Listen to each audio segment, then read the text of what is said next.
भारत के गृह मंत्री, भारतीय जनता पार्टी के वरिष्ठ नेता आदरणीय श्री अमित भाई शाह उपस्थित हुए हैं। हमारे मध्य में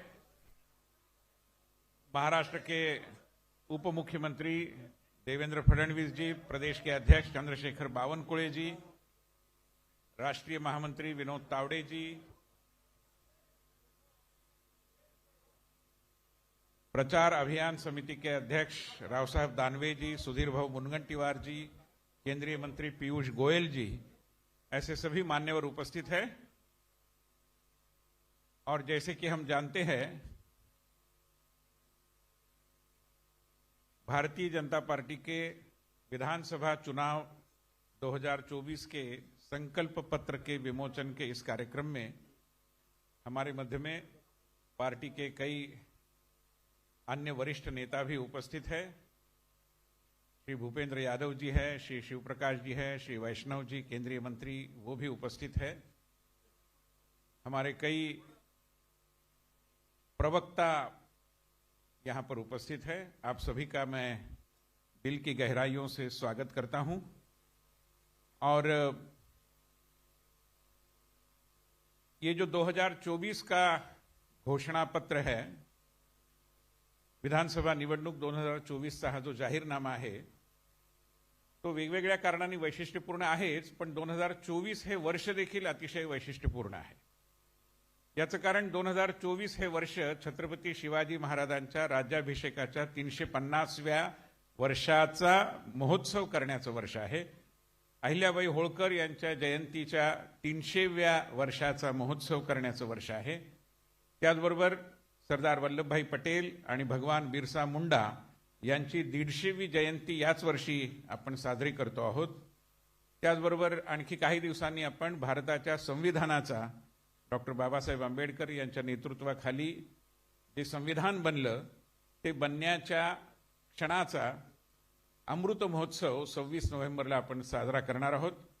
आणि या वर्षाखेरीस आपण आपल्या सगळ्यांचे प्रिय अटल बिहारी वाजपेयी यांच्या जन्मशताब्दीचा कार्यक्रमही करणार आहोत। त्यामुळे अशा या अत्यंत महत्त्वपूर्ण वर्षामध्ये भारतीय जनता पार्टी आत्मविश्वासाने निवडणुकीला सामोरी जात असताना विधानसभेसाठीचं संकल्पपत्र आता काही क्षणातच आपल्या समोर विमोचनाच्या माध्यमातून सादर होईल। या कार्यक्रमामध्ये आज भारताचे गृहमंत्री, भारतीय जनता पार्टीचे माजी राष्ट्रीय अध्यक्ष, आमच्या सगळ्यांचे नेते श्री अमित भाई शाह हे देखील उपस्थित आहेत। मी सर्व मान्यवरांचं शब्दसुमनांनी या ठिकाणी स्वागत करतो। हे सगळेजण वेळ काढून या ठिकाणी आले, त्यामुळे कार्यकर्त्यांचा उत्साही अर्थातच वाढलेला आहे। पत्रकार आणि अन्य लोकांचे मी हार्दिक स्वागत करतो। आणि या जाहीरनामा समितीचे जे प्रमुख महाराष्ट्राचे वन आणि सांस्कृतिक कार्यमंत्री सुधीरभाऊ मुनगंटीवार यांना या ठिकाणी या संबंध प्रक्रियेबद्दल माहिती सांगण्यासाठी विनंती करतो।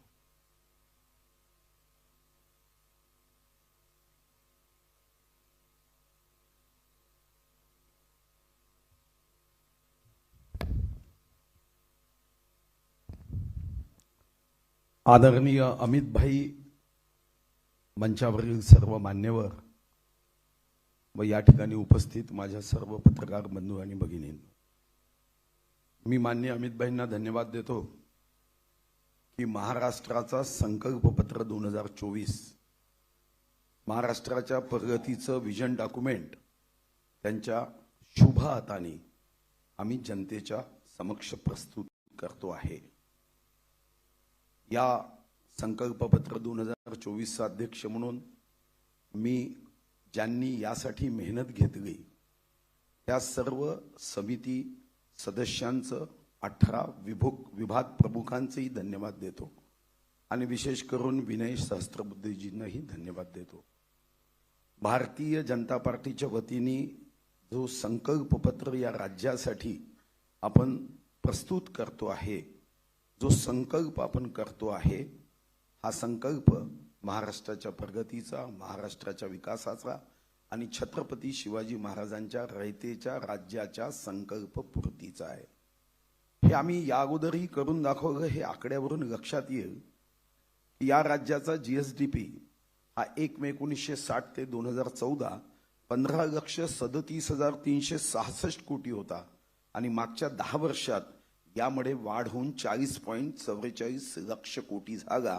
एवढी वाढ वेगाने ही युती भारतीय जनता पार्टीच्या सरकारमध्येच झाली. आपण बघितलं असेल की महाराष्ट्राचं दरडोई उत्पन्न हे 1 मे 1960 पासून 2013-14 पर्यंत 1,25,000 होतं. आज ते 2,77,000 रुपयापर्यंत दरडोई उत्पन्न गेलं आणि दुर्दैवाने महाविकास आघाडीमध्ये तर पहिल्यांदा देशामध्ये अशी घटना घडत होती की 6,000 रुपयांनी दरडोई उत्पन्न कमी झालं. महायुतीचं सरकार येणं ही जनहितासाठी आणि महाराष्ट्राच्या प्रगतीसाठी किती आवश्यक आहे हे संकल्पपत्राच्या संकल्पातूनच दिसेलच.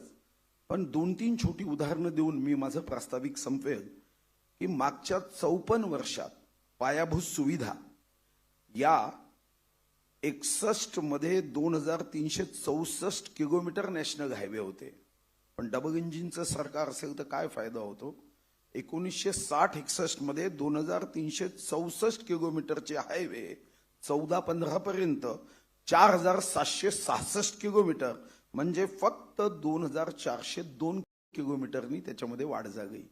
पण आमच्या 10 वर्षात केंद्र सरकारमध्ये विश्वगौरव, देशगौरव, गरीबों के मसीहा ज्यांनी आपलं आयुष्य या भारत मातेला पूर्ण शक्तीनी तन मन धनानी सेवेसाठी अर्पण केलं, त्यांच्या नेतृत्वामध्ये 18,366 किलोमीटर म्हणजे 10 वर्षात 13,600 किलोमीटरची वाढ ही 10 वर्षात झाली आहे. असे अनेक आकडे आम्ही जेव्हा एकत्र केले तेव्हा लक्षात आलं की आम्ही ज्या राज्यगीताचे शेवटचे शब्द आहे, दिल्लीचेही तख्त राखतो महाराष्ट्र माझा, $5 ट्रिलियन इकॉनॉमी करण्यासाठी आमचं संकल्पपत्र 2024 हे अतिशय महत्वाचं आहे. हे करत असताना साधारणतः 877 गावातून ईमेल किंवा पत्र आले, साधारणतः 8,935 सूचना आल्या. सर्व सूचनांचा सन्मान इथं असणाऱ्या पुस्तिकेचा आकारमान बघून करता आलं नाही.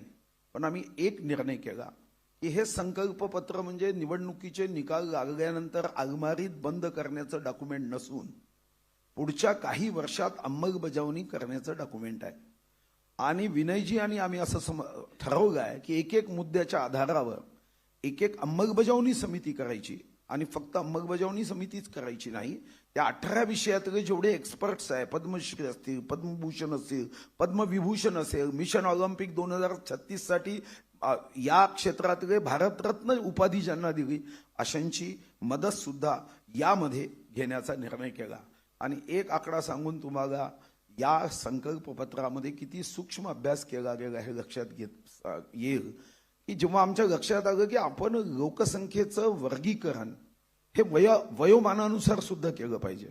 आणि जेव्हा वयोमानानुसार योजना करायची आहे, मग कुठं औषध किती वयानंतर मोफत दिली पाहिजे, शेतकऱ्यांना मदत करण्यासाठी आपण काय केलं पाहिजे, लाडकी बहीण योजनेमध्ये काय केलं पाहिजे, तेव्हा एक गोष्ट मला प्रामुख्याने जी मलाही माहीत नव्हती की महाराष्ट्रामध्ये 120 वर्ष पूर्ण केलेले 108 लोक आहेत. हा सुद्धा एक आकडा की आज महाराष्ट्राच्या या सर्व क्षेत्रामध्ये आम्हाला विचार करताना 0 ते 120 वयोगटापर्यंत करावा लागतो आणि तोही विचार हा यामध्ये केला आहे. आणि मला आनंद या गोष्टीचा आहे की माननीय अमित भाईंच्या हस्ते हा संकल्पपत्र 2024 याचं विमोचन होत आहे. आणि अमित भाईंचं हेच वैशिष्ट्य आहे की जो संकल्प ते मनात करतात तो पूर्ण होतो. आणि त्यांच्या मनातला जो संकल्प आहे की या राष्ट्रासाठी महाराष्ट्राचं योगदान व्हावं, राष्ट्र महा होण्यासाठी महाराष्ट्राने पूर्ण शक्तीने दीन दुर्बल शोषित पीडित व्यक्तींची सेवा करत महाराष्ट्राची प्रगती व्हावी. मला विश्वास आहे की 2024 हे डॉक्युमेंट या महाराष्ट्राला देशामध्ये क्रमांक 1 तर आहेच, पण जगामध्ये आमची इकॉनॉमी 36व्या क्रमांकाची 193 देशात आहे. ती पहिल्या 10 मध्ये येण्यासाठी हा विजन डॉक्युमेंट उपयोगी ठरेल. खूप खूप धन्यवाद. धन्यवाद सुधीर भाऊ. सुधीर भाऊ महाराष्ट्राचे अर्थमंत्री होते, सध्या ते वनमंत्री आहेत, त्यामुळे आणि संस्कृती मंत्री पण आहेत. त्यामुळे अर्थाची संस्कृती आणि संस्कृतीचा अर्थ असं ज्यांना उमगत आहे अशा प्रकारचे आमचे सुधीर भाऊ, ज्यांनी महाराष्ट्राचं आनंद वन भुवन करण्याचा संकल्प केलेला आहे. त्यांच्या या भाषणानंतर आपण आता मूळ विमोचनाकडे वळूया. हमारे मध्य में आदरणीय श्री अमित भाई शाह उपस्थित है और उनके नेतृत्व में भारतीय जनता पार्टी विश्व की सबसे बड़ी पार्टी बनी थी, मैं आपको याद दिलाऊं. और जब अमित भाई जैसे नेता प्रधानमंत्री नरेंद्र मोदी जी के मार्गदर्शन में हम सभी कार्यकर्ता भी काम करते हैं, तब घोषणा पत्र, जाहिरनामा, संकल्प पत्र ये वाकई में एक इम्प्लीमेंटेशन की रूपरेखा बन जाता है. क्योंकि ये केवल घोषणा नहीं है, हिंदी में घोषणा पत्र कहते हैं, but this is a plan of implementation as well. और इस तरीके से बहुत विचारपूर्वक बनाए गए इस दस्तावेज का विमोचन आदरणीय गृह मंत्री जी करें, ऐसी मैं उनको प्रार्थना करता हूं. बाकी सभी मान्यवरों को हम एक एक कॉपी दे रहे हैं, जो सामने रखते हुए एक अच्छे से हम छायाचित्र निकालें.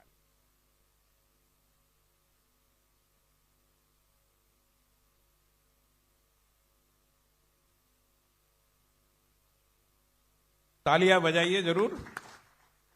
देश के सबसे बड़ी पार्टी का महाराष्ट्र के चुनाव का घोषणा पत्र बन रहा है, हम सबके लिए बड़े गर्व का विषय है.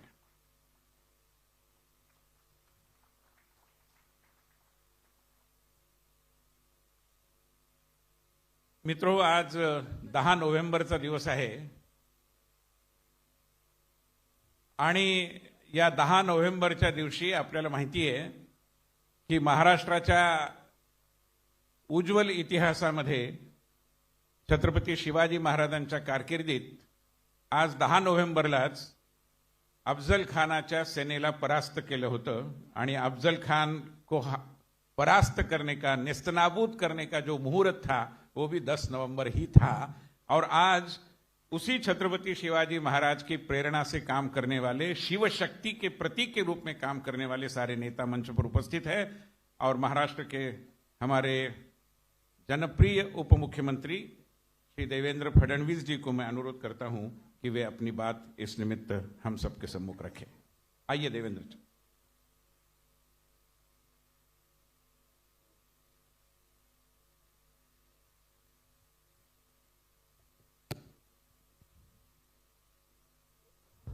भारत के बहुत ही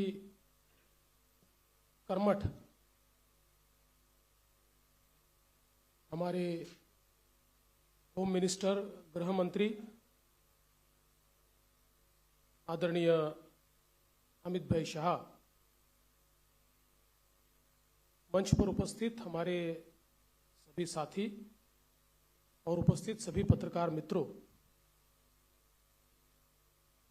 सबसे पहले मैं आप सभी का इस संकल्प पत्र विमोचन में बहुत बहुत स्वागत करता हूं. और हमें बहुत खुशी है कि जिनकी प्रेरणा से इस पूरे भारत में हम लोग काम करते हैं, ऐसे हमारे प्रधानमंत्री माननीय नरेंद्र मोदी जी, इनके संकल्पों को महाराष्ट्र में यथार्थ में लाने का काम इस संकल्प पत्र के माध्यम से हो रहा है. और भारत में हम सभी को जो ऊर्जा देते हैं, लड़ने की ताकत देते हैं और सामने खड़े रहकर हमारे साथ जो हमेशा युद्ध में आगे होते हैं, ऐसे आदरणीय गृह मंत्री अमित भाई शाह जी के हाथों से ये संकल्प पत्र का विमोचन हो रहा है. हे संकल्प पत्र म्हणजे विकसित भारताकरता विकसित महाराष्ट्र तयार करण्याचा रोडमॅप आहे. मी आपल्याला आठवण करून देतो, 2014 साली आम्ही एक संकल्पपत्र जारी केलं होतं आणि 2019च्या निवडणुकीला सामोरं जाताना त्या संकल्पपत्रातल्या कुठल्या कुठल्या गोष्टी आम्ही पूर्ण केल्या या संदर्भात एक रिपोर्ट कार्ड देखील दिलं होतं. त्यामुळे भारतीय जनता पार्टी करता किंवा महायुती करता संकल्पपत्र म्हणजे केवळ कागदाचं डॉक्युमेंट नाहीये, तर त्या दिशेने पूर्ण ताकदीने काम करण्याकरता एक अतिशय पवित्र अशा प्रकारचं हे डॉक्युमेंट आहे. आणि मला याची कल्पना आहे,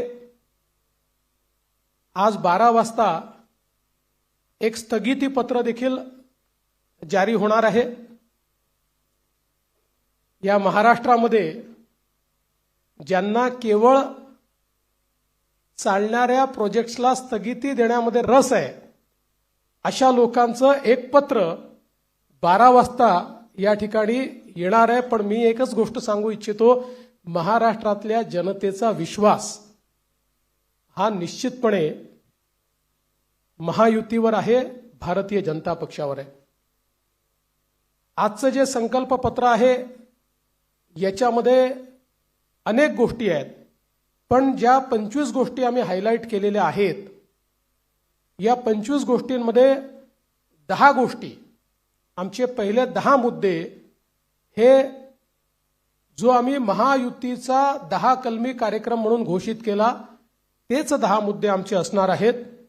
ज्याच्यामध्ये लाडक्या बहिणींना पुढच्या काळामध्ये 1500च्या ऐवजी 2100 रुपये देण्याचा आमचा संकल्प आहे.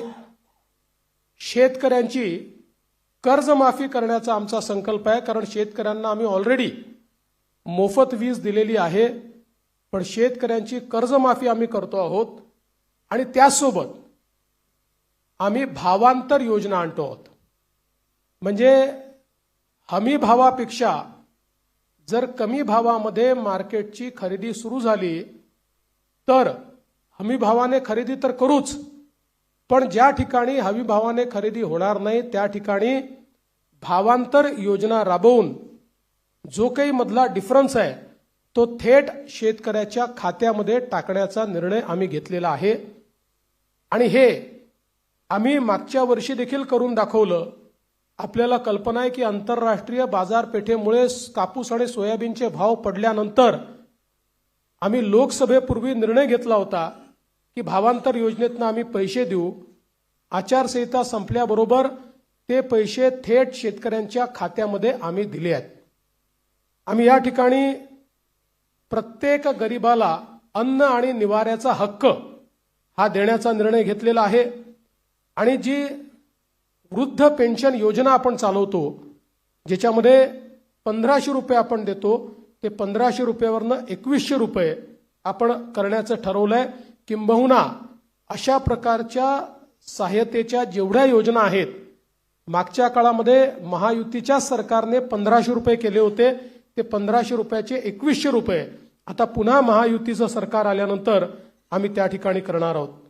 यासोबत ज्या जीवनावश्यक वस्तू आहेत त्यांचे भाव स्थिर ठेवण्याकरता आम्ही त्या ठिकाणी मार्केट इंटरव्हेन्शन करणार आहोत. येत्या काळामध्ये 25 लाख रोजगाराची निर्मिती ही महाराष्ट्रामध्ये करण्याचं लक्ष्य आम्ही ठेवलंय. आत्ता ज्या गतिशीलतेनं महाराष्ट्रामध्ये औद्योगिकरण होत आहे आणि एफडीआय मध्ये देशाच्या 52% एफडीआय आपल्याकडे आलाय, मला विश्वास आहे की 25 लाख रोजगाराच्या संधी आम्ही तयार करू. आणि त्याचसोबत 10 लाख विद्यार्थ्यांना या ठिकाणी विद्यावेतनाच्या माध्यमातून आम्ही त्या ठिकाणी नोकऱ्या करण्याकरता किंवा त्यांना रोजगार देण्याकरता अग्रसर असणार आहोत. दुसरं, मागच्या 2.5 वर्षामध्ये आम्ही सरकारी नोकऱ्यांवरचा सगळा निर्बंध हटवून जवळपास 1 लाखपेक्षा जास्त, आम्ही 75,000 घोषणा केली होती, पण 1 लाखपेक्षा जास्त नोकऱ्या या सरकारी क्षेत्रामध्ये त्या ठिकाणी दिलेल्या आहेत. आणि यासोबत आमचा प्रयत्न आहे की जो गरीब किंवा मध्यमवर्गीय आहे याला सौर आणि अक्षय ऊर्जेचा वापर करून त्याच्या वीज बिलामध्ये 30% सूट हे आम्ही त्याला देण्याचा प्रयत्न करणार आहोत. त्यासोबत सरकार स्थापनेच्या 100 दिवसामध्ये विजन महाराष्ट्र 2029 अशा प्रकारचं एक विजन डॉक्युमेंट हे आम्ही तयार करू. विज्ञान आणि तंत्रज्ञानाच्या क्षेत्रात आम्ही महाराष्ट्राला पहिल्या क्रमांकावर कसं ठेवायचं हा आमचा प्रयत्न असेल. मेक इन महाराष्ट्राचं जे धोरण आहे ते अधिक प्रभावीपणे राबवून याला मोस्ट प्रेफर्ड डेस्टिनेशन अशा प्रकारची परिस्थिती आम्ही तयार करू. महाराष्ट्राला फिनटेक आणि एआय याचा हब म्हणून आम्ही तयार करू.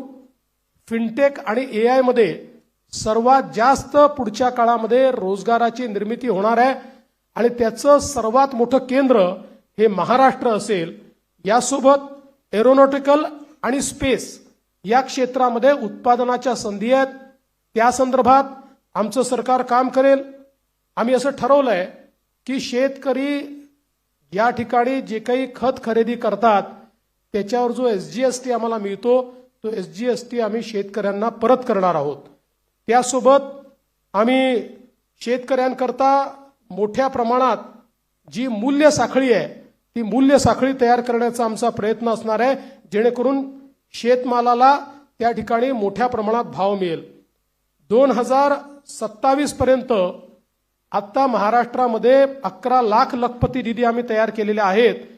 2027 पर्यंत 50 लाख लखपती निधी या महाराष्ट्रामध्ये तयार करण्याचा आमचा संकल्प आहे. अक्षय अन्न योजना ही गरिबांकरता सुरू करण्याचा आमचा संकल्प आहे. आणि या ठिकाणी महारथी म्हणजे Maharashtra advance robotic and AI training hub initiative या नावानं मोठ्या प्रमाणात लॅब्स आम्ही तयार करणार आहोत ज्यातनं या क्षेत्रातली ट्रेन मॅनपॉवर ही आपल्या कॉलेजेसमध्ये आणि शाळेमध्ये सुरू होईल आणि पुढच्या काळात ती पूर्णपणे तयार असेल. महाराष्ट्रामध्ये कौशल्य जनगणना आम्ही करणार आहोत, स्किल सेन्सस, आणि त्या स्किल सेन्ससच्या आधारावर वेगवेगळ्या सेक्टरमध्ये कुठे इंटरव्हेन्शन करण्याची गरज आहे आणि कशा प्रकारे त्या स्किलचा वापर करण्याची गरज आहे याचा प्रयत्न आम्ही करणार आहोत. यासोबत छत्रपती शिवाजी महाराज आकांक्षा केंद्र हे आम्ही तयार करणार आहोत ज्याच्यामध्ये कोवर्किंग स्पेसेस असतील, इन्क्युबेशनच्या सुविधा असतील, ज्यातनं स्टार्टअप्समध्ये मोठ्या प्रमाणात विद्यार्थी असो किंवा स्टार्टअप करणारे जे नवीन नवतरुण असतील या सगळ्यांना एकत्रितपणे शेअर्ड पद्धतीनं सगळ्या प्रकारच्या प्लग अँड प्लेच्या सुविधा आम्ही देऊ. त्यांना इन्व्हेस्टमेंट न करता आपला व्यवसाय हा त्या ठिकाणी सुरू करता येईल. उद्योजकांना देखील नवीन उद्योजक तयार करण्याकरता 15 लाखापर्यंत बिनव्याजी कर्ज हे देण्याचा आमचा प्रयत्न आहे. आमचे जे विविध महामंडळ आम्ही तयार केलेले आहेत विविध घटकांकरता त्यांना हे बिनव्याजी कर्ज 15 लाखापर्यंत देण्याचा आमचा निर्णय.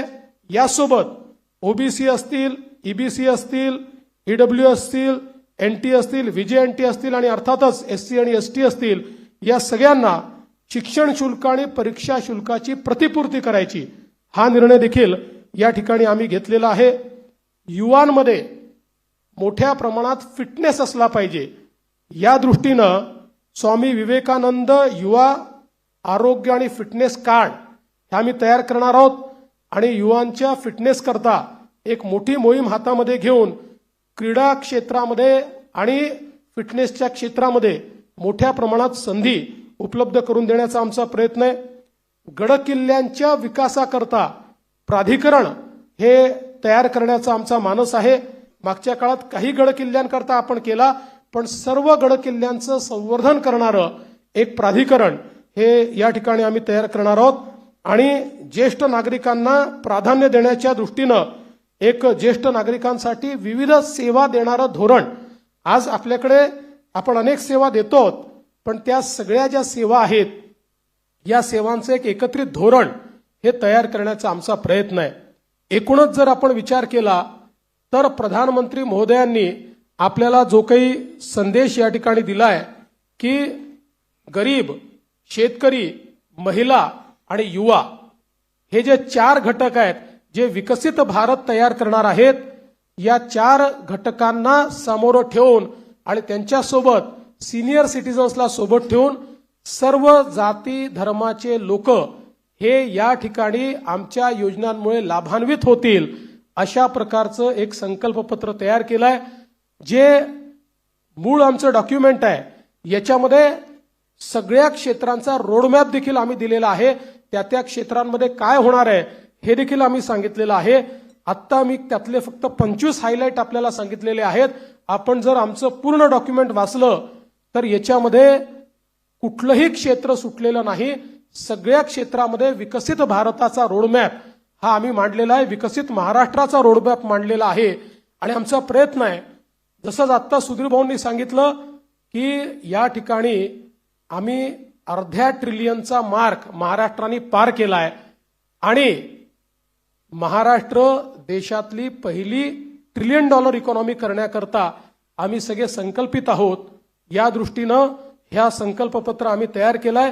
हे संकल्पपत्र तयार करण्याकरता सन्माननीय सुधीरभाऊ मुनगंटीवार आणि विनयजी सहस्त्रबुद्धे यांच्यासोबत ज्या टीमने काम केलं त्या टीमचं मी मनापासून आभार मानतो.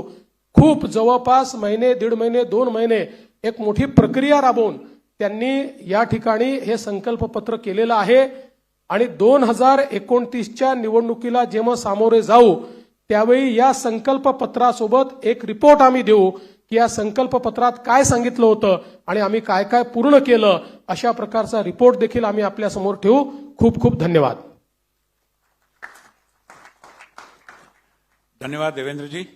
आपल्या लक्षात आलं असेल की हा एक प्रकारे समाजाच्या सर्व वर्गांसाठीचा आणि मुख्य म्हणजे अंत्योदयाचा आलेख आहे. या स्वरूपात हे संकल्पपत्र आहे आणि त्याच्या विमोचनासाठी आज आपल्यामध्ये आदरणीय अमितभाई शहा उपस्थित आहेत. ही अतिशय आनंदाची गोष्ट आहे. ती याकरता की अमितभाईंचं आणि महाराष्ट्राचं एक वेगळं नातं आहे.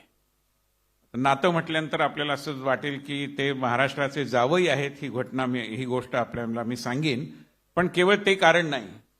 अमित भाई महाराष्ट्र के प्रति जो भाव रखते हैं, संसद के हमारे ग्रंथालय में छत्रपति शिवाजी महाराज के प्रति उनके बारे में जितनी सारी किताबें हैं उसमें से सबसे अधिक किताबें अगर किस व्यक्ति ने पढ़ी है, किस सांसद ने पढ़ी है जो महाराष्ट्र के बाहर का है, तो उसका नाम है आदरणीय अमित भाई शाह.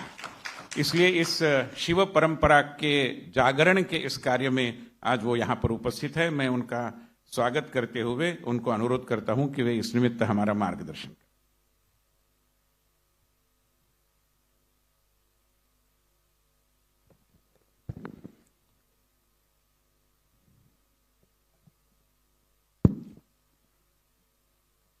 आज के कार्यक्रम में मंच पर उपस्थित महाराष्ट्र भारतीय जनता पार्टी के प्रदेश अध्यक्ष श्रीमान बावनकुळे जी,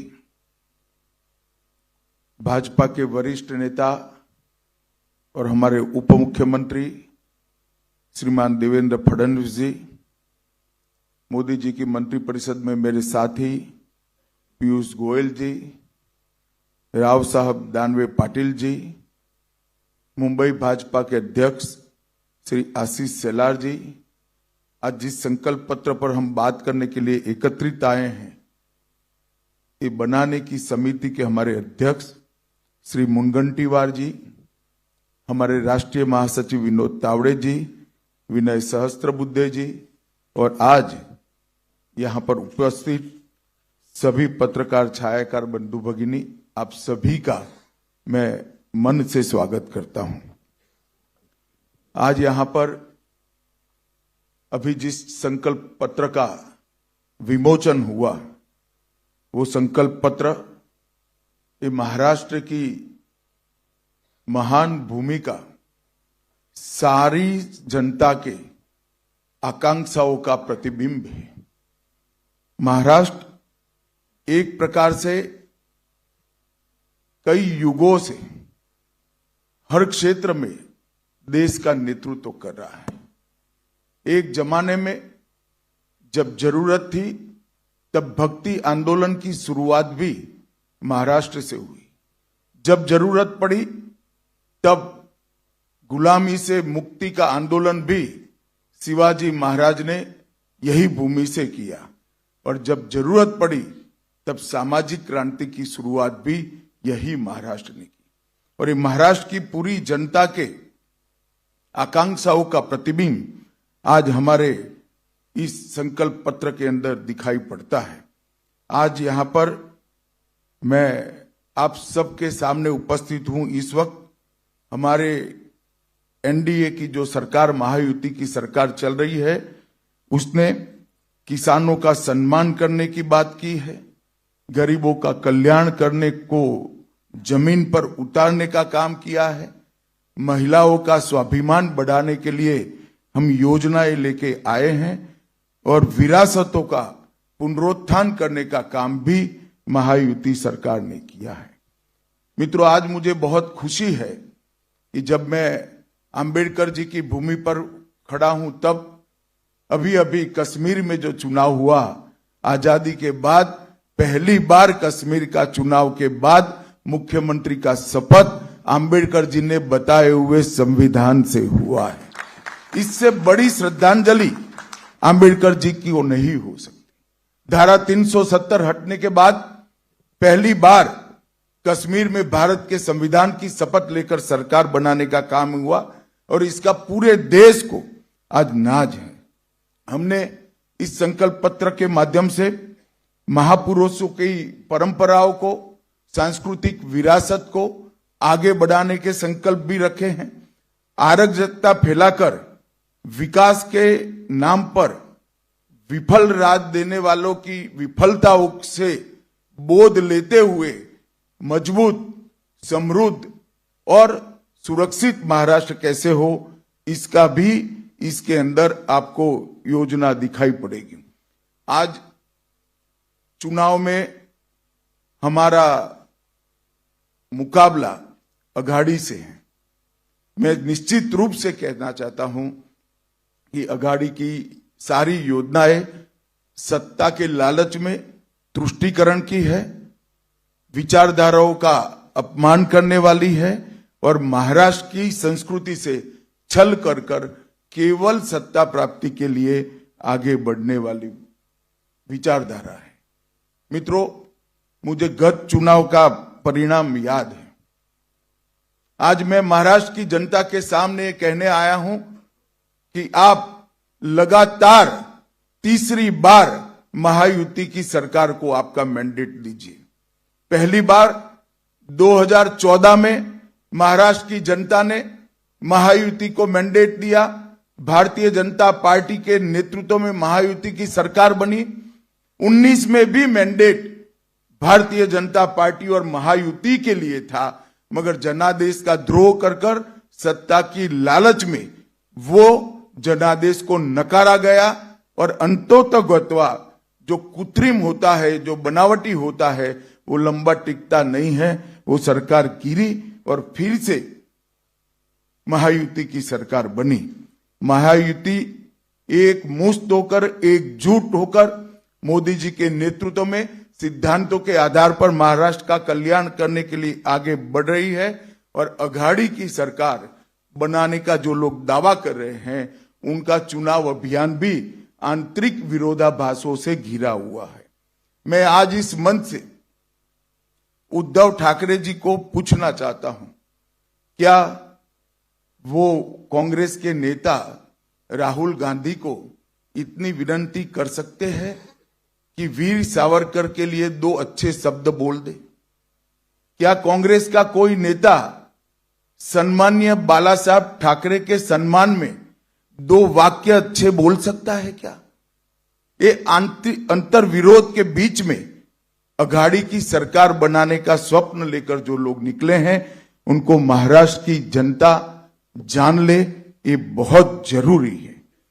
भारतीय जनता पार्टी जब संकल्प लेकर आती है, संकल्प पत्र लेकर आती है, हमारे संकल्प पत्थर पर की लकीर होती, और पूरे देश ने देखा है, चाहे राज्य हो, केंद्र हो, भारतीय जनता पार्टी की सरकार, एनडीए की सरकार, महायुति की सरकार जब जब बनी, हमारे संकल्पों को सिद्धि में परिवर्तित करने का काम हमने प्रयास पूर्वक किया। कोई नहीं मानता था कि धारा 370 का वादा समाप्त हो जाएगा, इस देश से धारा 370 चली जाएगी, मगर आज धारा 370 को समाप्त करने का काम मोदी जी के नेतृत्व में एनडीए सरकार ने किया। कोई नहीं मानता था इस देश में सीएए आएगा, कोई नहीं मानता था इस देश में यूसीसी की शुरुआत हो सकती है, कोई नहीं मानता था कि इस देश के अंदर ट्रिपल तलाक समाप्त हो जाएगा, कोई नहीं मानता था इस देश में राम जन्मभूमि का मंदिर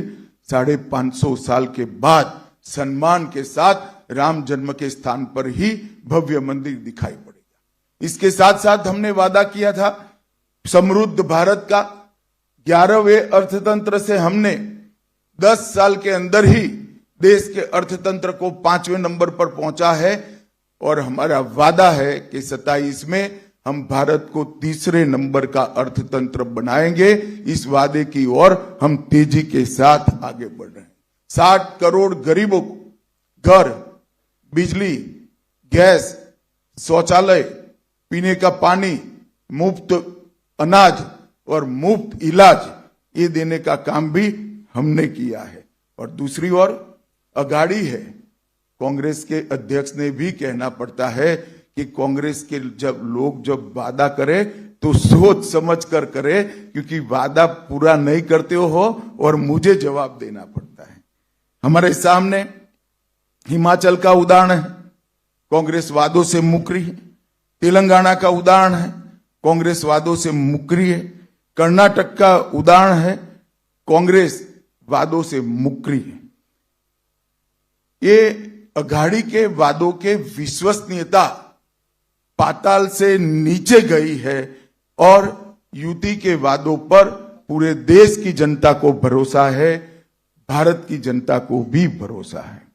और इंतहा तो तब होती है कि जिस संविधान की प्रति को लेकर राहुल जी संसद में संसद सदस्य की शपथ लिए, जिस संविधान को लहराकर बाबा साहब आंबेडकर के संकल्पों की याद दिलाई, जब किसी प्रेस के मित्र ने वो संविधान की प्रति को खोल कर देखा तो पूरा कोरा था, एक अक्षर भी नहीं लिखा। इससे बड़ा अपमान भारत के संविधान का भारत की 76 साल की आजादी में कभी नहीं हुआ।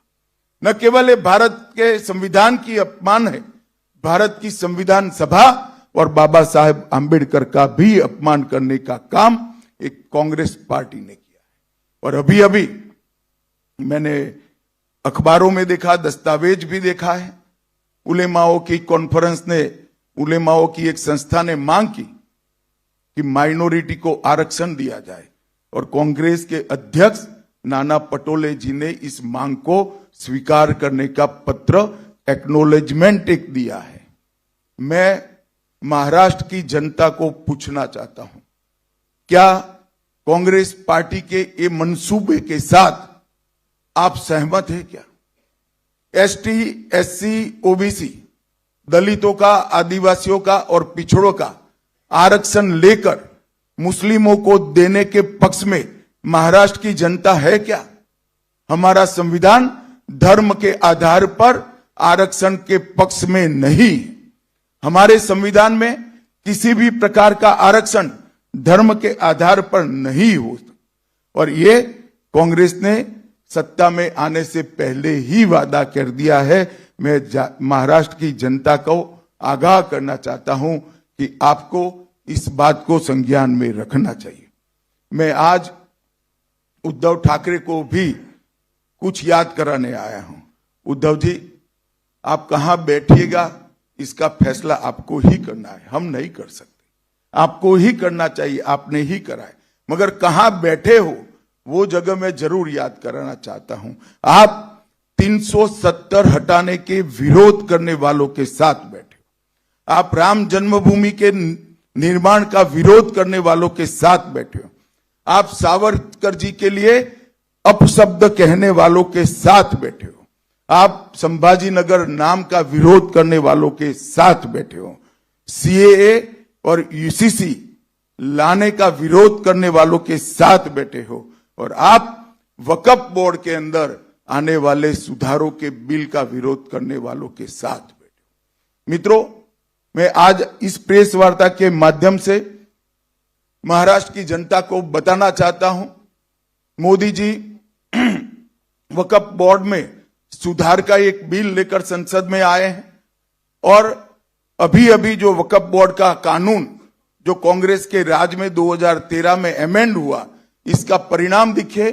कर्नाटक के गांव वक्फ के कानून के तहत वक्फ की संपत्ति घोषित कर दी। किसानों की भूमि, लोगों के घर, यहां तक कि मंदिर भी वक्फ की संपत्ति घोषित कर दिए गए और उस कानून को उचित बदलाव के लिए जब हम लेकर आए हैं तो उसका भी ये अघाड़ी के लोग विरोध कर रहे हैं।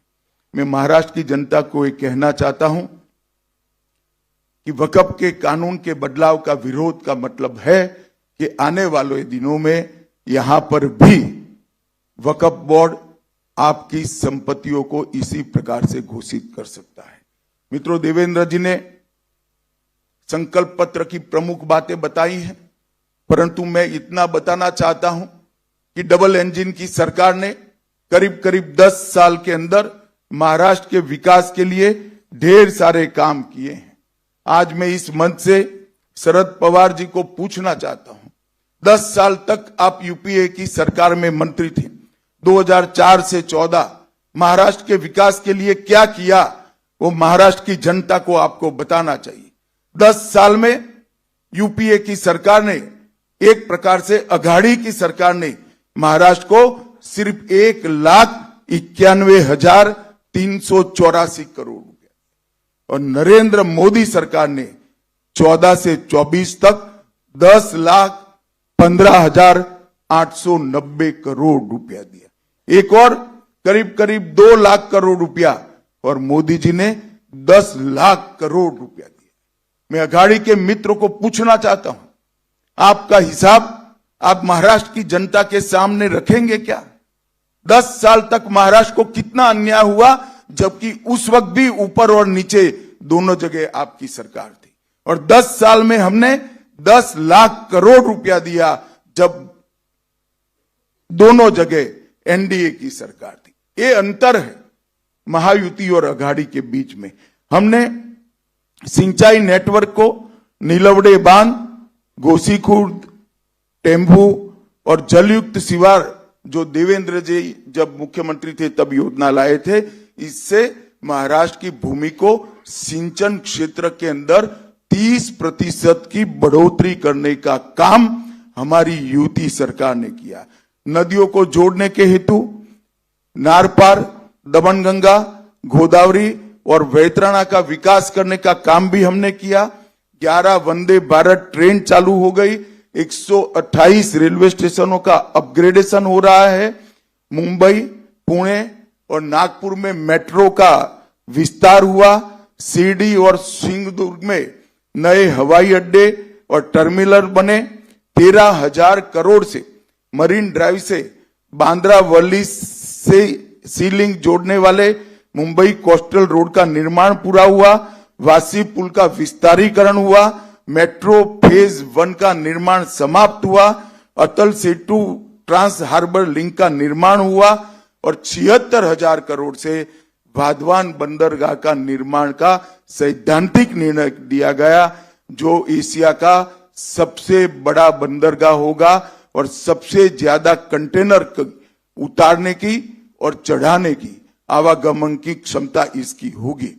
और बैनगंगा नलगंगा इंटरलिंक परियोजना, घोसी खुर्द परियोजना जो लगभग 63 टीएमसी पानी को मोड़कर विदर्भ में नागपुर, वर्धा, अमरावती, यवतमाल, अकोला और बुलढाणा जिले के 3,71,000 हेक्टेयर भूमि को सिंचित करने का काम करेगी।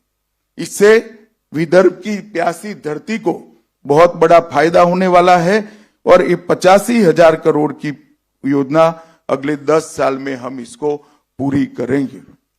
2200 करोड़ से खड़कवासला बांध से फुरसुंगी तक 34 किलोमीटर सुरंग बनाकर हमने एक बड़ा साहस करने का निर्णय किया है। 24 में सोलापुर हवाई अड्डे का उद्घाटन हुआ। पुणे और कोल्हापुर में नए टर्मिनल बने और पारगर जिले में बहुउद्देशीय बंदरगाह बनाने का भी हमने निर्णय किया। 13,000 करोड़ के निवेश से 2800 मेगावाट की संयुक्त क्षमता वाले 2 पंप हाइड्रो स्टोरेज प्रोजेक्ट शुरू हमने किए और सिरवाटा पुणे 1800 मेगावाट और भीवपुरी रायगढ़ में 1000 मेगावाट की योजनाओं को भी हम लेकर आए। इसके अलावे आज एक प्रचार हो रहा है कि महाराष्ट्र में इन्वेस्टमेंट नहीं आ रहा है।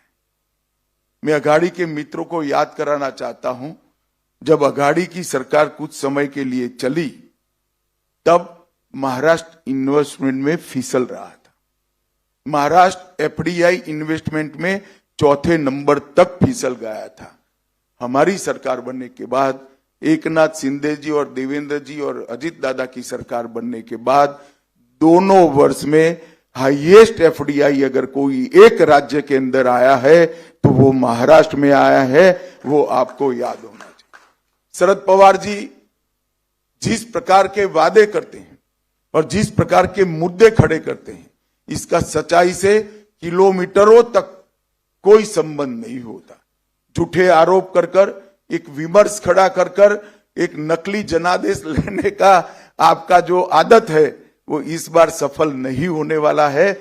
इस बार महाराष्ट्र की जनता महायुति के पक्ष में खड़ी है। मित्रों, ये संकल्प पत्र लेकर जो हम आए हैं, वो संकल्प पत्र में देवेंद्र जी ने 25 मुद्दे, प्रमुख मुद्दे आप लोगों के सामने रखे हैं। लाडली बहन योजना, इसको हम बढ़ोतरी कर रहे हैं। वृद्धावस्था पेंशन का बढ़ोतरी कर रहे हैं। किसानों के लिए ऋण माफी और किसान सम्मान निधि को 12,000 से बढ़ाकर 15,000 कर रहे हैं। मूल्य स्थिरीकरण कोष के माध्यम से हम महंगाई को काबू करेंगे और 10 लाख प्रतिभावान छात्रों को मासिक 10,000 का मानदेय उनके आगे के अवसर के लिए देंगे। 45,000 गांवों में रास्ते बनाने का काम किया जाएगा। आशा वर्कर और आंगनवाड़ी कार्यकर्ताओं का बीमा कवरेज भी किया जाएगा और उनका मासिक वेतन 15,000 तक बढ़ाया जाएगा। वीज बिल में 30% कपात सौर ऊर्जा और अक्षय ऊर्जा पर से भर दिया जाएगा और 2028 तक महाराष्ट्र की इकोनॉमी को $1 ट्रिलियन की अर्थव्यवस्था करने का लक्ष्य हमारी यूटी सरकार ने रखा है। मैं विश्वास दिलाना चाहता हूं महाराष्ट्र की जनता को कि $5 ट्रिलियन का जो मोदी जी ने लक्ष्य रखा है, इसकी पूर्ति महाराष्ट्र के $1 ट्रिलियन के इकोनॉमी के लक्ष्य से होने वाले ही। मेक इन महाराष्ट्र नीति के तहत भारत के प्रमुख उत्पादक राज्य के रूप में महाराष्ट्र को हम प्रस्तापित करेंगे। देश का पहला समर्पित AI विश्वविद्यालय, उसकी स्थापना की जाएगी। नागपुर, पुणे, संभाजीनगर, अहिल्यानगर, नासिक को आधुनिक एरोनॉटिकल और स्पेस उत्पादन के केंद्र बनाए जाएंगे और किसानों की आय बढ़ाने के लिए ढेर सारे उपाय भी हम लेकर आए हैं, जिसमें उर्वरकों पर SGST में से छूट और जो SGST है वो सब्सिडी के रूप में वापस दिया जाएगा। सोयाबीन के लिए प्रति क्विंटल 6,000 का MSP हम सुनिश्चित करेंगे और सोयाबीन प्रोसेसिंग के लिए समर्पित मूल्य श्रृंखला सोयाबीन उत्पादित करने वाले क्षेत्रों के अंदर स्थापित की जाएगी। मोदी जी ने लखपति दीदी का एक कंसेप्ट रखा है, उसको आगे बढ़ाते हुए हमारी सरकार 50 लाख लखपति दीदियां सिर्फ महाराष्ट्र में खड़ी करेगी। इसके लिए 500 स्वयं सहायता समूहों को और कई औद्योगिक क्लस्टर का निर्माण किया जाएगा और इसके लिए 1,000 करोड़ का रिवॉल्विंग फंड दिया जाएगा। अक्षय अन्न योजना के तहत प्रति माह मुफ्त राशन में चावल, ज्वार, मूंगफली, तेल, नमक, हल्दी, सरसों, जीरा और मसाले, इस सबको समाहित किया जाएगा और कौशल जनगणना का देश में सबसे पहला प्रयोग हम महाराष्ट्र में करेंगे। स्किल की जनगणना कर जिस युवाओं के अंदर स्किल है, टैलेंट है, उनको उचित जगह पे उनको प्लेसमेंट कराने के लिए एक नई मशीनरी हम खड़े करेंगे। छत्रपति शिवाजी महाराज आकांक्षा केंद्र, जिससे 10 लाख नए उद्यमियों का निर्माण होगा। अनुसूचित जातियों, जनजातियों, पिछड़े वर्ग के उद्यमियों के व्यवसाय के लिए 15 लाख तक के ब्याज मुक्त ऋण और इसकी गारंटी भी महाराष्ट्र सरकार लेगी। और ओबीसी, एससी-बीसी, ईडब्ल्यूएस, एनटी और वीजेएनटी के पात्र विद्यार्थियों को शिक्षा शुल्क और परीक्षा शुल्क से पूर्णतया मुक्ति दे दी जाएगी। महाराष्ट्र में कई प्राचीन और ऐतिहासिक किले हैं जो राज्य के गौरव के प्रतीक है, एक महान संघर्ष के प्रतीक है, और एक किला विकास प्राधिकरण बनाकर हम इसके संरक्षण और संवर्धन की भी नीति लेकर आएंगे। और वरिष्ठ नागरिकों के लिए प्राथमिकता नीति अपनाई जाएगी, जिसमें आधार सक्षम सेवा वितरण को लागू किया जाएगा। जबरन और धोखाधड़ी से और लोभ से धर्मांतरण के खिलाफ कठोर कानून लाया जाएगा और कृषि और मानव बस्ती के क्षेत्रों में पशुओं से क्रॉप का जो हानि होता है उसको रोकने के लिए एआई, ड्रोन और रेडियो कॉलर जैसी आधुनिक तकनीक का उपयोग किया जाएगा।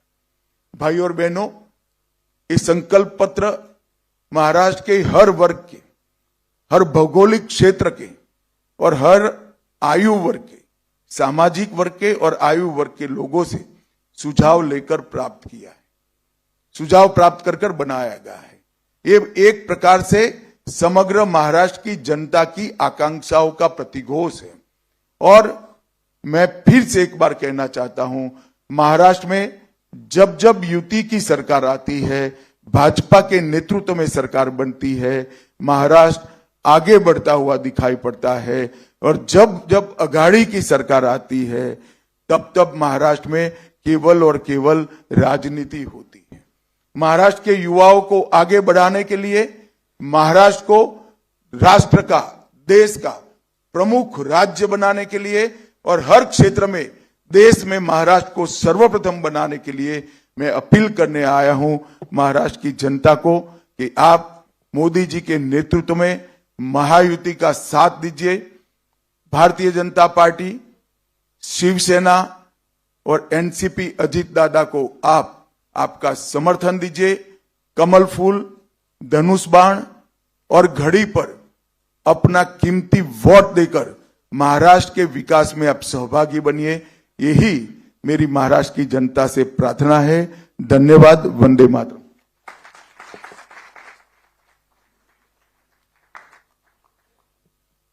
धन्यवाद आदरणीय अमित शहाजी।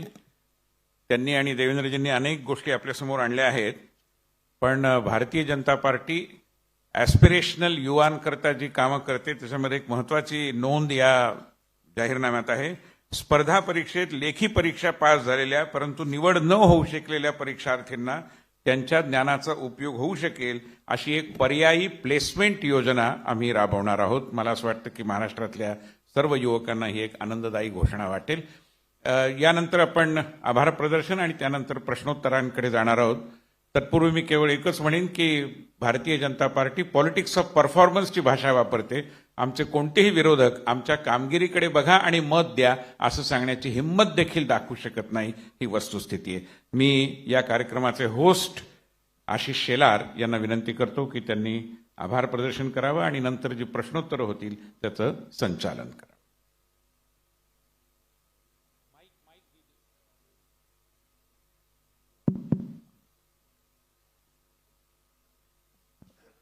आज के इस प्रेस कॉन्फ्रेंस में और उसी के साथ साथ संकल्प पत्र विमोचन समारोह के लिए उपस्थित भारत के सम्माननीय गृह मंत्री, हमारे माजी राष्ट्रीय अध्यक्ष माननीय अमित शाह जी का मैं बहुत बहुत धन्यवाद और ऋण व्यक्त करता हूं कि आप यहां पर आकर आपने हम सबको संबोधित भी किया और पूरे महाराष्ट्र भारतीय जनता पार्टी और महायुति के संकल्प पत्र के बारे में सबको जानकारी भी दी। उसी के साथ मंच पर सभी हमारे सम्मानीय नेतागण जिन्होंने इसके लिए अपना समय भी दिया और इस डॉक्यूमेंट को एक विजन डॉक्यूमेंट के तहत हम सबके सामने रखा, उसके लिए मैं सभी का धन्यवाद देता हूं, उस समिति का भी धन्यवाद देता हूं। और चंद प्रश्नोत्तर हम यहाँ पर लेंगे। कोई भी हाथ ऊपर उठा कर जिसको मैं कहता हूं उसी के साथ एक एक प्रश्न पूछ सकता है। आप खड़े हो जाइए।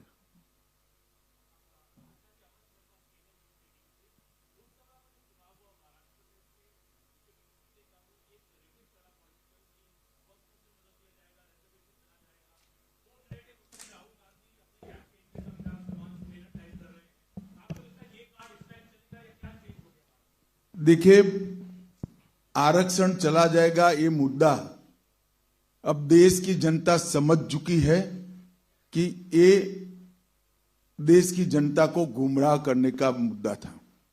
सरकार बन चुकी है, एनडीए की पूर्ण बहुमत की सरकार है। हमने आरक्षण को ताकत देने का काम किया है। कभी भी कांग्रेस की सरकार थी तब केंद्र की सारी परीक्षा व्यवस्थाओं में पिछड़ा वर्ग को आरक्षण नहीं दिया गया है। ओबीसी को आरक्षण देने का काम अगर किसी ने किया तो देश के प्रधानमंत्री नरेंद्र मोदी जी ने किया।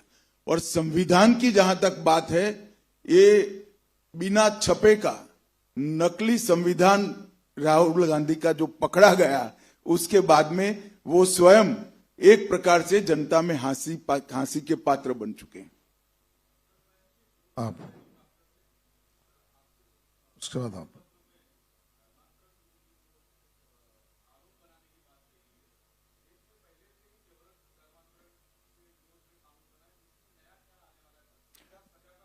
पहले आपकी इंफॉर्मेशन को मैं थोड़ा करेक्ट कर लूं। देश में कानून नहीं है, हर राज्यों ने बनाया है और एक कानून के मसौदे पर भारतीय जनता पार्टी अपनी एक आंतरिक कमेटी भी बनाएगी और महायुति की सरकार बनने के बाद सरकार भी एक कमेटी बनाकर सभी स्टेक होल्डर से चर्चा कर पर कठोर से कठोर कानून जिसके कारण धर्मांतरण शून्य हो जाए, इस प्रकार का कानून लेकर हम आएंगे। आइए।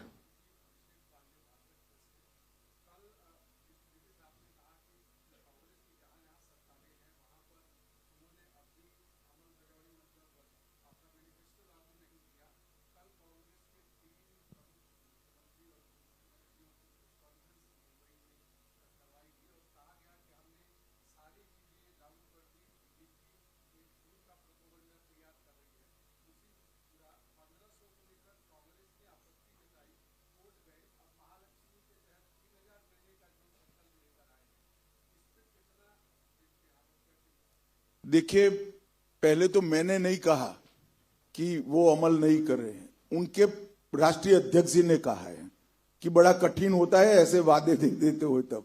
और मैं महाराष्ट्र की पूरी महाराष्ट्र की जनता को करबद्ध विनंती करना चाहता हूं। महाराष्ट्र के लोग हिमाचल में भी है, महाराष्ट्र के लोग कर्नाटक में भी है और महाराष्ट्र के लोग तेलंगाना में भी है। जरा फोन कर पूछ लीजिए कि किस प्रकार की अव्यवस्था वहां पर बनी हुई है और वादों का क्रियान्वयन कितना हुआ है। और जहां तक लाडली बहन योजना पर अघाड़ी का रिएक्शन का सवाल है, वो स्वाभाविक है क्योंकि उनको समझ में आता है कि लाडली बहन योजना महाराष्ट्र की माताओं बहनों की लाडली बन गई है, वो उनको सत्ता में आने से रोक रही है, इसलिए वो इसका विरोध करे। राजनीति से प्रेरित है और एक प्रकार से अंतर विरोध भी दिखाई पड़ता है। वो खुद भी वादा कर रहे हैं और लाडली बहन योजना का विरोध भी कर रहे हैं। पीछे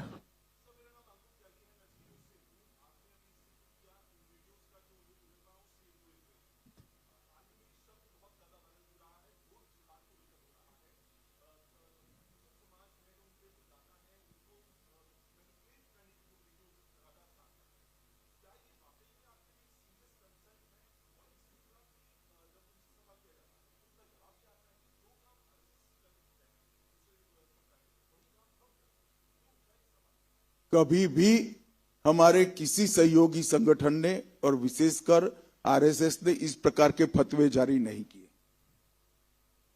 चुनाव के अंदर मतदाता का संपर्क और अपने मन के हिसाब से मतदाताओं को समझाने का प्रयास ये लोकतांत्रिक अधिकार है, परंतु धर्म के आधार पर इस प्रकार की लामबंदी कर फतवे जारी करना, अगर उसको अघाड़ी वाले उचित समझते हैं तो उन्होंने प्रेस कॉन्फ्रेंस कर महाराष्ट्र की जनता को कहना चाहिए कि इस प्रकार के फतवों का हम समर्थन करते हैं।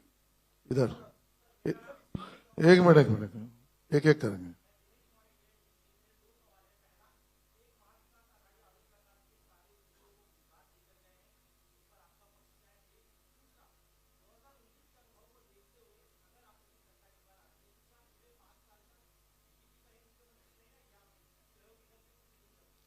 देखिए, सबसे पहले आपने जो पूछा मुख्यमंत्री का सवाल, इसका मैं जवाब दे दूं, क्योंकि काफी लोगों के हाथ जो खड़े हुए हैं उसके बाद खड़े नहीं होंगे। अभी महाराष्ट्र में युति सरकार का नेतृत्व एकनाथ शिंदे जी कर रहे हैं। एकनाथ शिंदे जी हमारे मुख्यमंत्री हैं और चुनाव के बाद मुख्यमंत्री कौन होगा, तीनों पार्टियां इकट्ठा बैठकर इसका तय करेगी। हम शरद पवार जी को कोई मौका नहीं देंगे। तो पीछे बैठिए।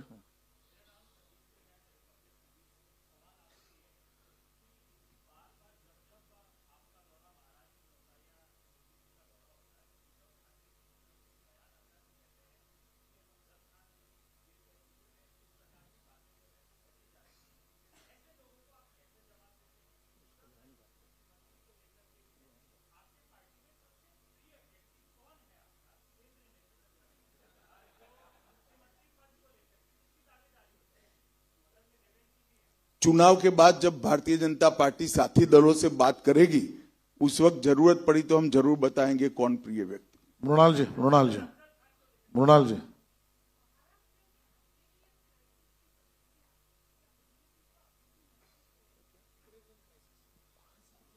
वैभव पर बाद में। देखिए, एक बहुत बड़ी लंबे समय तक यहां पर कांग्रेस एनसीपी की सरकार रही है।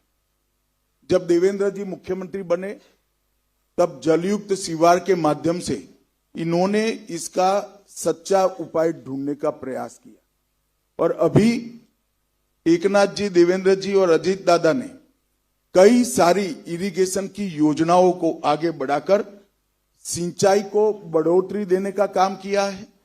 और मोदी जी ने बहुत मनपूर्वक एमएसपी की योजना जो कांग्रेस के शासन के अंदर सिर्फ कागज पर थी, इसको जमीन पर उतारने का काम किया है। मैं आप सभी को अपील करना चाहता हूं, सभी पत्रकार बंधुओं को, कि कांग्रेस की यहां पर सरकार थी तब एमएसपी पर कितना गेहूं, कितना धान, कितना सोयाबीन और कितना कपास खरीदा जाता था और अब कितना खरीदा गया है, इसकी तुलना आप डाउनलोड कर जनता के सामने रखिए। हमने कई गुना ज्यादा खरीदी एमएसपी पर करी है और फिर भी हमारे घोषणा पत्र में किसानों की जो तकलीफें हैं इसके लिए भी हमने ढेर सारी योजनाओं को लेकर आए हैं। मुझे लगता है अगले 5 साल युति सरकार चलने के बाद हम इसका पूर्ण समाधान की दिशा में जा पाएंगे। वैभव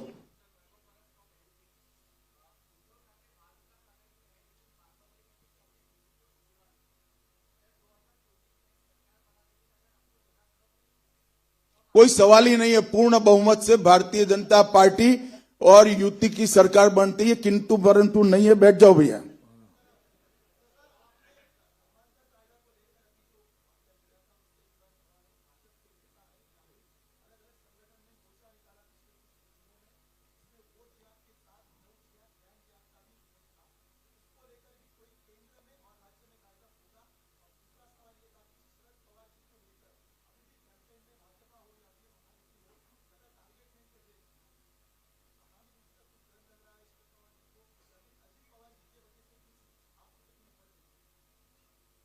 अब चश्मा कहां से खरीदते हो मुझे बताना जरा। भारतीय जनता पार्टी की कभी भी नीति किसी व्यक्ति को लक्ष्य बनाने की नहीं है। हम व्यक्तियों को लक्ष्य बनाकर व्यक्तियों का विरोध कर राजनीति नहीं करते हैं। हम नीतियों का विरोध करते हैं, हम भ्रष्टाचार का विरोध करते हैं, हम अकर्मण्यता का विरोध करते हैं। भारतीय जनता पार्टी व्यक्ति का विरोध कर कभी राजनीति नहीं करती। इसमें किसी को बख्शने का सवाल नहीं है, ये हमारा नीतिगत फैसला है। पीछे पीछे पीछे। देखिए, जो कानून हम लाने वाले हैं हमने संकल्प पत्र में रख लिया है। आगे पर भी अगर किसी भी प्रकार की जरूरत खड़ी हुई तो जरूर उस पर विचार करेंगे। पीछे।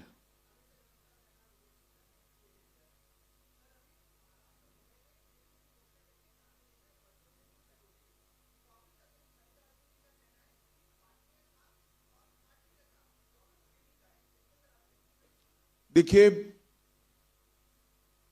एक बात सुनिश्चित है, कांग्रेस पार्टी अलग अलग प्रकार से जातियों के सवाल उठाकर समाज को बांटने का प्रयास कर रही है। सम्माननीय मोदी जी ने भी बहुत अच्छे तरीके से महाराष्ट्र की जनता के सामने ये बात रखी है कि अगर आदिवासी एक वर्ग है तो एक बड़ी ताकत खड़ी हुई है और डेवलपमेंट बहुत अच्छे से हो रहा है। अगर आदिवासी जातियों में बंटते हैं तो ये ताकत क्षीण होती है।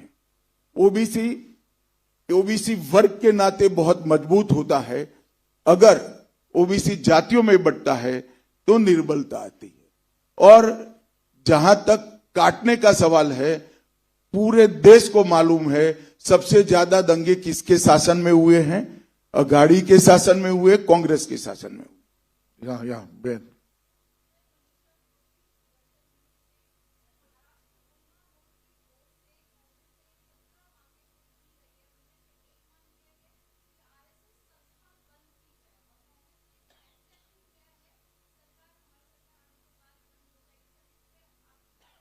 न उनकी सरकार आनी है न बंद होना है। Clara Louis. 3 प्रयास उन्होंने कर लिए, हर बार संघ और मजबूत होकर बाहर आया है। क्लारा। Times of India.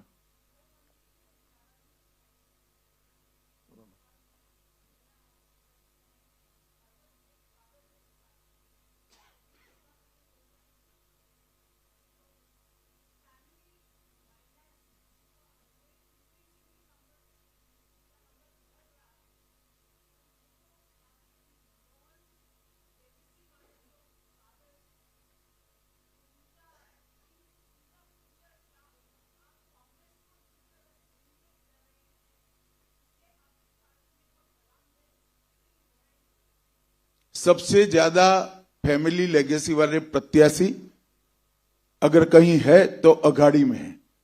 यहां पर जो वातावरण बना है सालों की राजनीति के बाद, इसको मिनिमाइज करने का हमने प्रयास किया है और हमारे सारे नेता वो नीचे से काम करते करते ऊपर आए हैं। और हम मानते हैं कि इस देश में परिवारवादी राजनीति नहीं होनी चाहिए। रौनक रौनक रौनक।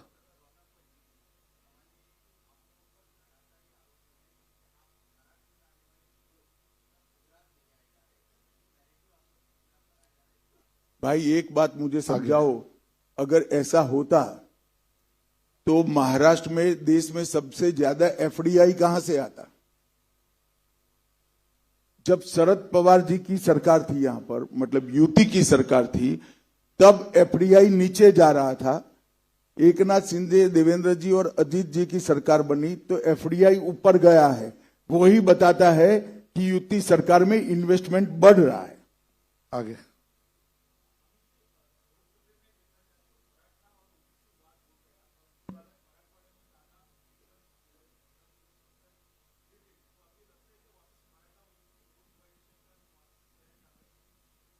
कांग्रेस हमेशा हर राज्य में प्रयास करती है और हर राज्य में देश की जनता ने उनको विफल किया है। मुझे पूरा भरोसा है महाराष्ट्र की जनता भी इसको विफल करेगी। पीछे पीछे पीछे पीछे पीछे पीछे पीछे। एक मिनट। ये ना।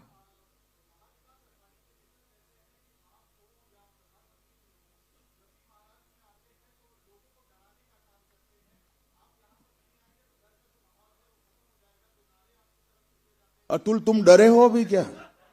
अरे यार क्या ऐसी बातों में आते हो, बैठो। ए नहीं।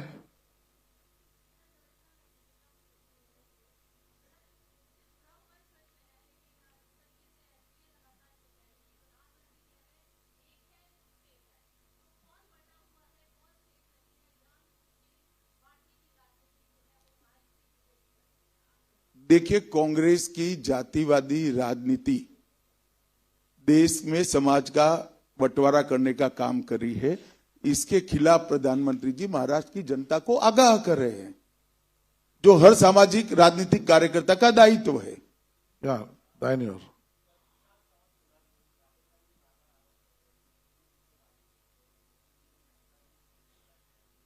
नहीं, मगर कौन सा वादा झूठा है वो तो बताएं।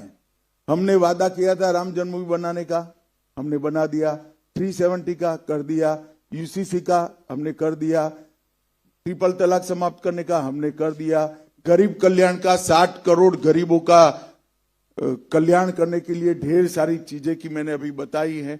हमने वादा किया था देश को सुरक्षित करेंगे, नक्सलवाद और आतंकवाद से देश को मुक्त कराने का काम नरेंद्र मोदी जी ने किया। जरा राहुल गांधी बताए कौन से वादे झूठे हैं। और हमारा स्टॉक टेकिंग करने की जगह इनकी 3 सरकारों का स्टॉक टेकिंग करे तो उनको मालूम पड़ेगा कि ये फटाफट खटाखट जो कहते हैं वो क्या हो रहा है वहां पर। Right side.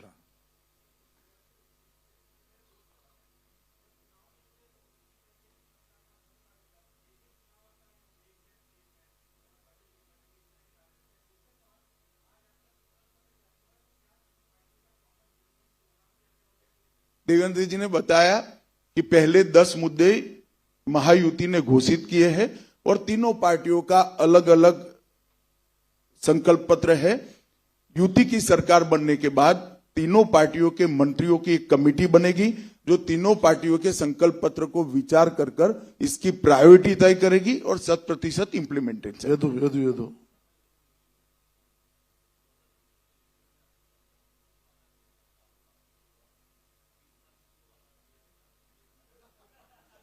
भैया अब सुनो, सिनेरियो बदल गया।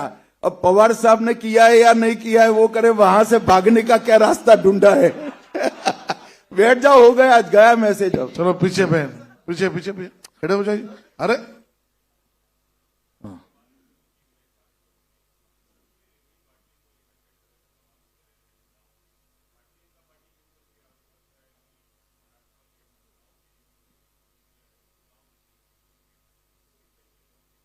देखिए, जिस तरह से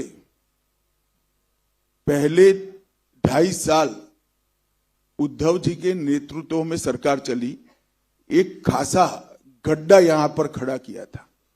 वो गड्ढे में से बाहर निकलने के लिए एक सपोर्ट देने की जरूरत थी। और लाडली बहन योजना ये हमारे बजट का बहुत एक प्रकार से विवेकपूर्ण उपयोग है। डेवलपमेंट के काम, विकास के काम, इरिगेशन के काम, बिजली पहुंचाने के काम, इंफ्रास्ट्रक्चर के काम, शिक्षा के काम, ये सब छोड़कर जब चुनावी वादे किए जाते हैं तब विपरीत परिणाम राज्य पर आता है। मगर राज्य के बजट में से एक विवेकपूर्ण हिस्सा जब जन कल्याण के लिए, गरीब कल्याण के लिए लगाते हैं तो इससे राज्य के भविष्य पर कोई असर नहीं होती, उल्टा फायदा होता है। क्योंकि अंततोगत्वा व्यक्ति मिलकर ही तो राज्य बनता है। तुषार और बाद में सागर।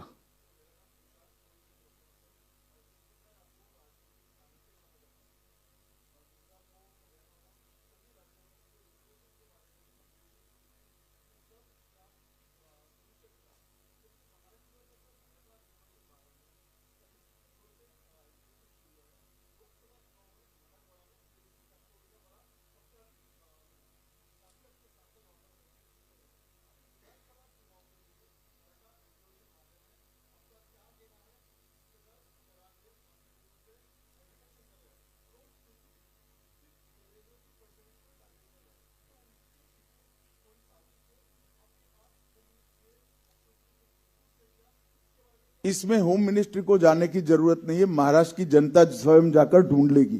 सागर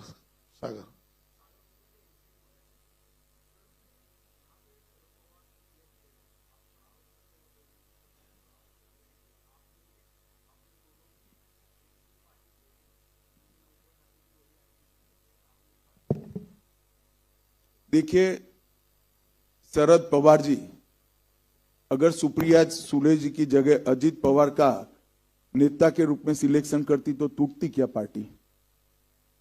और उद्धव जी अपने बेटे की जगह एकनाथ जी को प्रायोरिटी देते तो टूटती की? ये अपने परिवार को प्रायोरिटी देने के चक्कर में इन्होंने खुद अपनी पार्टियां तोड़ी है और हम पर आरोप लगा रहे हैं। उनको पार्टी में सभी को मौका देने की एक नीति कभी ना कभी बनानी पड़ेगी, वरना ये पार्टियां और टूटती जाएगी उनकी। आखिरी आप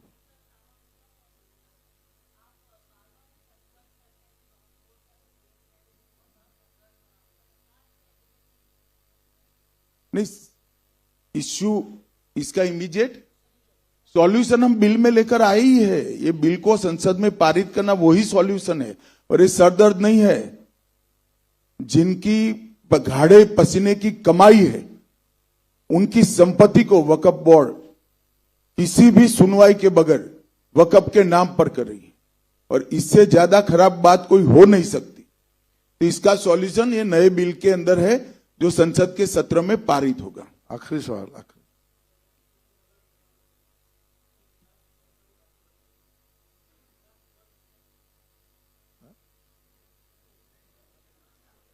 चलिए, धन्यवाद भैया, थैंक यू, बहुत बहुत धन्यवाद।